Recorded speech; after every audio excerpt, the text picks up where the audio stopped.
Yo, what's up boys? Vítejte u dalšího videa. Jsme tady zase v OG pokojíčku a jo, tentokrát nejsem na bytě, jsem teď doma. Ale máme tady hodně věcí, které si potřebujeme říct a o kterých jsme vlastně nemluvili. Já teď přemýšlím, kde je kamera, abych koukal do kamery. No to je jedno. Jde o to, že vlastně jsem další dobu nedával žádný update a dneska je ten den, kdy dáme update. Takže naposledy jsem dával video, že 2026 je můj rok a vlastně 3 týdny potom jsem pásnul funded účet přes Alpha Futures, takže z toho jsem měl fakt radost, i teď z toho mám radost, je to fakt super, jsem za to fakt rád. A potom, myslím, týden nebo 14 dní potom jsem vlastně jako pásnul další účet, takže už mám $100,000 ve funding kapitálu a chtěl bych se o tom tak nějak pobavit, protože samozřejmě je to pro mě jako velká věc, protože to mám z order flow a fakt jsem se o to hodně snažil.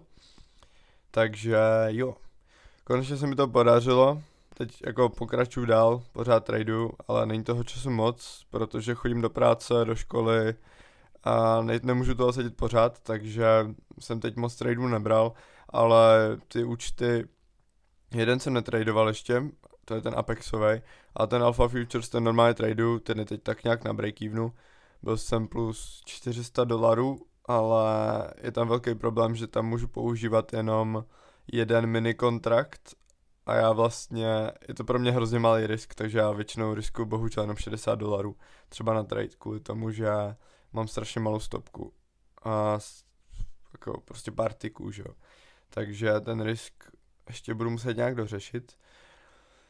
A hodně se toho teď mění, protože mám teda $100,000 ve funded kapitálu, to je super, bomba, let's go. A vlastně jsem se teď rozhodl ještě odejít z práce. to může znít hrozně divně, ale je to vlastně z toho důvodu, že já chci tradingu dát maximum, teď jsem student, takže těch peněz moc nepotřebuju a to je dobrý. Takže jsem se rozhodl, že prostě budu mít teď pár měsíců, kdy tomu tradingu budu moct dát, jako dejme tomu 100%, uvidíme kam to dojde, jak to dopadne. Když tak si práci můžu najít vždycky další, není to jakoby nic extra jakoby to, co by na mě dávalo nějaký tlak, to vůbec. A je to vlastně takový to, že budu moct konečně se 100% soustředit na ten trading, protože ta škola jako je těžká, musím tam docela chodit, ale jako není moc, jak jsem teď na výšce, tak je to takový jednodušší. Takže teď vlastně odcházím z práce a to zní hrozně cringe, protože jako reálně v tom náhledáku nebo v názvu bude něco ve stylu mám $100,000 ve funded kapitálu a odcházím z práce. Tohle hlavně nedělejte. Já jsem si našetřil peníze na další měsíce, abych tohle to mohl udělat, abych to mohl dál posunout a uvidíme. Ta moje situace je trošku jiná než vaše v tuhle chvíli, nebo nejspíš, protože mám velký štěstí a na lidi kolem sebe a celkově na všechno a na ty okolnosti, které mi tohle dovolují to udělat, takže to je super. A budu tomu teď dávat teda maximum. A zároveň ještě rozjíždíme projekt s mým mentorem, protože on už delší dobu učil lidi tradovat, mě to naučil a chtěl mít vlastně nějaký Discord, takže to teď rozjíždíme, bude tam, já jsem mu s tím hodně pomáhal a jsem tam vlastně i jako moderátor, takže bude tam úplně kompletně všechno od A do Z, co potřebujete na order flow, abyste mohli tradovat, abyste se to naučili, budou tam ode mě náhledy na každý den a bude tam i vlastně k tomu zdarma software, takže si nebudete muset platit absolutně nic jiného, bude tam fakt jako úplně všechno. Odkaz vám dám do popisku na waitlist, protože jsou jenom omezený místa.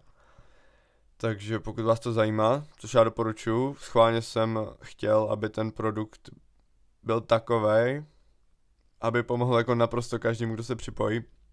A je to přesně něco, co bych chtěl před tím rokem, než jsem začal tradovat order flow. Ale to vy všechno víte, protože jsem to všechno dokumentoval sem. Takže to je jedna z takových věcí, na kterou se budu teď taky zaměřovat, budu tam dost aktivní a budu tam dát svoje náhledy a potom ty výsledky, celkově, jak ty náhledy dopadly. Když se podíváme dneska, já teda vám to můžu ukázat. No, to je blbý nápad.